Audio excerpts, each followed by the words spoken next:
بسم اللہ الرحمن الرحیم۔ سلیمان بن سلمان نے بیان کیا ان سے طاؤس نے اور انہوں نے ابن عباس رضی اللہ عنہ سے سنا کہ رسول اللہ صلی اللہ علیہ وسلم جب رات میں تہجد کے لیے کھڑے ہوتے تو یہ دعا پڑھتے جس کا ترجمہ یہ ہے: اے میرے اللہ، ہر طرح کی تعریف تیرے ہی لیے زیبا ہے، تو آسمان اور زمین اور ان میں رہنے والی تمام مخلوق کا سنبھالنے والا ہے، اور ہم تمام کی تمام بس تیرے ہی لیے مناسب ہے۔ آسمان و زمین اور ان کی تمام مخلوقات پر حکومت صرف تیرے ہی لیے ہے، اور تعریف تیرے ہی لیے ہے۔ تو آسمان اور زمین کا نور ہے، اور تعریف تیرے ہی لیے زیبا ہے۔ تو سچا ہے، تیرا وعدہ سچا، تیری ملاقات سچی، تیرا فرمان سچا ہے، جنت سچ ہے، دوزخ سچ ہے، انبیاء سچے ہیں، محمد صلی اللہ علیہ وسلم سچے ہیں، اور قیامت کا ہونا سچ ہے۔ اے میرے اللہ، میں تیرا ہی فرمانبردار ہوں اور تجھی پر ایمان رکھتا ہوں، تجھی پر بھروسہ ہے، تیری ہی طرف رجوع کرتا ہوں، تیری ہی عطا کیے ہوئے دلائل کے ذریعے بحث کرتا ہوں، اور تجھی کو حکم بناتا ہوں۔ بس جو خطائیں مجھ سے پہلے ہوئی اور جو بعد میں ہوگی ان سب کی مغفرت فرما، خواہ وہ ظاہر ہوئی ہوں یا پوشیدہ، آگے کرنے والا اور پیچھے رکھنے والا تو ہی ہے، معبود صرف تو ہی ہے۔ یہی کہا کہ تیرے سوا کوئی معبود نہیں۔ ابو سفیان نے بیان کیا کہ عبد الکریم ابو امیہ نے اس دعا میں یہ زیادتی کی ہے: لا حول ولا قوت الا باللہ۔ سفیان نے بیان کیا کہ سلیمان بن مسلم نے طاؤس سے یہ حدیث سنی تھی، انہوں نے حضرت عبداللہ بن عباس رضی اللہ عنہ سے، اور انہوں نے نبی کریم صلی اللہ علیہ وسلم سے۔ صحیح بخاری حدیث نمبر 1120۔ اسماعیل بن جعفر نے بیان کیا، ان سے ابو سہیل نے، ان سے ان کے والد مالک نے، اور ان سے طلحہ بن عبید اللہ رضی اللہ عنہ نے، کہ ایک اعرابی پریشان حال بال بکھرے ہوئے رسول اللہ صلی اللہ علیہ وسلم کی خدمت میں حاضر ہوا۔ اس نے پوچھا: یا رسول اللہ صلی اللہ علیہ وسلم، بتائیے مجھ پر اللہ تعالیٰ نے کتنی نمازیں فرض کی ہیں؟ آپ صلی اللہ علیہ وسلم نے فرمایا کہ 5 نمازیں، یہ اور بات ہے کہ تم اپنی طرف سے نفل پڑھ لو۔ پھر اس نے کہا: بتائیے اللہ تعالیٰ نے مجھ پر روزے کتنے فرض کیے ہیں؟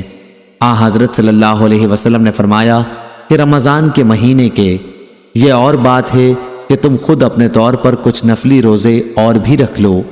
پھر اس نے پوچھا: اور بتائیے زکوٰۃ کس طرح مجھ پر اللہ تعالیٰ نے فرض کی ہے؟ آپ صلی اللہ علیہ وسلم نے اسے شرع اسلام کی باتیں بتا دیں۔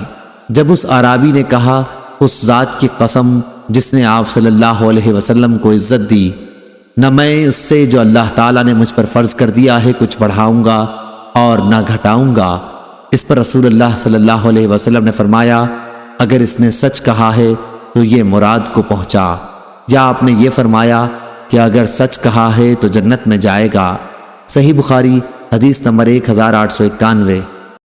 عبداللہ بن مسلمہ قامبی نے بیان کیا، ان سے امام مالک نے، ان سے ابو زناد نے، ان سے اعرج نے، اور ان سے ابو ہریرہ رضی اللہ عنہ نے، کہ رسول اللہ صلی اللہ علیہ وسلم نے فرمایا: روزہ دوزخ سے بچنے کے لیے ایک ڈھال ہے، اس لیے روزہ دار نہ فحش باتیں کرے اور نہ جہالت کی باتیں، اور اگر کوئی شخص اس سے لڑے یا اسے گالی دے تو اس کا جواب صرف یہ ہونا چاہیے کہ میں روزہ دار ہوں۔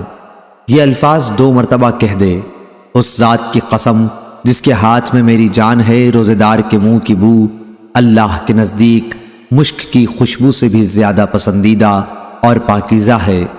اللہ تعالیٰ فرماتا ہے: بندہ اپنا کھانا پینا اور اپنی شہوات میرے لیے چھوڑتا ہے، روزہ میرے لیے ہے اور میں ہی اس کا بدلہ دوں گا، اور دوسری نیکیوں کا ثواب بھی اصل نیکی کے 10 گنا ہوتا ہے۔ صحیح بخاری حدیث نمبر 1894۔ جامع بن راشد نے بیان کیا، ان سے ابو وائل نے، اور ان سے حذیفہ رضی اللہ عنہ نے، کہ حضرت عمر رضی اللہ عنہ نے پوچھا: فتنے کے متعلق رسول اللہ صلی اللہ علیہ وسلم کی حدیث کسی کو یاد ہے؟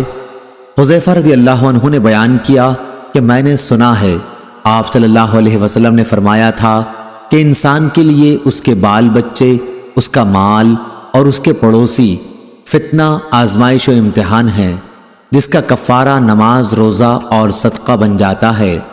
عمر رضی اللہ عنہ نے کہا کہ میں اس کے متعلق نہیں پوچھتا، میری مراد تو اس فتنے سے ہے جو سمندر کی موجوں کی طرح امڈ آئے گا۔ اس پر حذیفہ رضی اللہ عنہ نے کہا کہ آپ کے اور اس فتنے کے درمیان ایک بند دروازہ ہے، یعنی آپ کے دور میں وہ فتنہ شروع نہیں ہوگا۔ عمر رضی اللہ عنہ نے پوچھا، وہ دروازہ کھل جائے گا یا توڑ دیا جائے گا؟ حذیفہ رضی اللہ عنہ نے بتایا کہ توڑ دیا جائے گا۔ عمر رضی اللہ عنہ نے فرمایا کہ پھر تو قیامت تک کبھی بند نہ ہو پائے گا۔ ہم نے مسروق سے کہا، آپ حذیفہ رضی اللہ عنہ سے پوچھئے کہ کیا عمر رضی اللہ عنہ کو معلوم تھا کہ وہ دروازہ کون ہے؟ چنانچہ مسروق نے پوچھا تو آپ نے فرمایا، ہاں بالکل اس طرح انہیں علم تھا جیسے رات کے بعد دن کے آنے کا علم ہوتا ہے۔ صحیح بخاری حدیث نمبر 1895۔ ابو حازم سلمہ بن دینار نے بیان کیا اور ان سے سہل بن سعدی رضی اللہ عنہ نے کہ رسول کریم صلی اللہ علیہ وسلم نے فرمایا، جنت کا ایک دروازہ ہے جسے ریان کہتے ہیں، قیامت کے دن اس دروازے سے صرف روزے دار ہی جنت میں داخل ہوں گے، ان کے سوا اور کوئی اس میں سے نہیں داخل ہوگا۔ پکارا جائے گا کہ روزے دار کہاں ہیں؟ وہ کھڑے ہو جائیں گے، ان کے سوا اس سے اور کوئی نہیں اندر جانے پائے گا، اور جب یہ لوگ اندر چلے جائیں گے تو یہ دروازہ بند کر دیا جائے گا، پھر اس سے کوئی اندر نہ جا سکے گا۔ صحیح بخاری حدیث نمبر 1896۔